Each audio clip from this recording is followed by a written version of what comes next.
Kiran royal సంచలన వ్యాఖ్యలు చేశారు.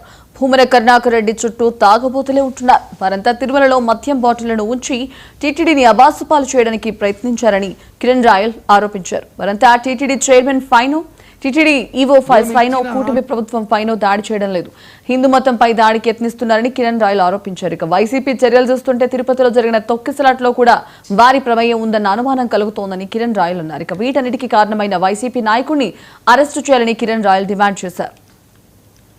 మేము ఎలా పరిపాలిస్తామో రాష్ట్ర ప్రజలకి, హిందూ మతం గౌరవించే ప్రతి ఒక్కరికి, వెంకటేశ్వర స్వామి భక్తులందరూ కూడా తెలుసు. కానీ మేము ఇచ్చిన హామీలు రాష్ట్ర అభివృద్ధి ఇవన్నీ కూడా మేము చేస్తూనే ఉన్నాం.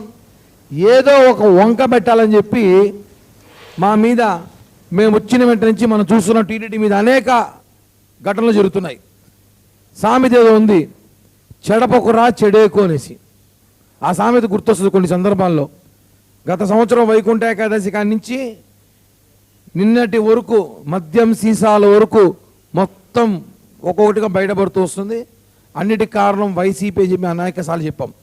వైఎస్ఆర్ కాంగ్రెస్ పార్టీకి సంబంధించిన నాయకులు, తిరుపతిలో ఉన్న మాజీ చైర్మన్ కరుణాకర్ రెడ్డి గారి అనుచరులు, వైవి సుబ్బారెడ్డి అనుచరులు అని చెప్పి గతంలో చెప్పినా కూడా వాళ్ళు కాదు, లేదు మేము కూడా వెంకటేశ్వర భక్తులమే, హిందూ మతాన్ని మేము తప్ప ఎవరు కాపాడరు, హిందూ సామ్రాజ్యానికి మా రారాజు జగన్ అని చెప్పి మాట్లాడతారు. ఇది ఏమని అడుగుతున్నా ఈరోజు మిమ్మల్ని. మనం చూసుంటాం 5-6 రోజుల క్రితం తిరుమలలో కౌస్తభం గెస్ట్ హౌస్ దగ్గర మద్యం సీసాలు తీసుకెళ్ళి, మద్యం సీసాలు, మా ప్రభుత్వంలో మద్యం బాగుంటుంది తెలుసు, తాగి సీసాలు తీసుకెళ్ళి పైన కౌస్తభం గెస్ట్ హౌస్ దగ్గర వేస్తున్న సీసీ ఫుటేజ్ ఇది. ఈ కూటమి ప్రభుత్వం వచ్చిన తర్వాత మేము ఎలా పరిపాలిస్తాను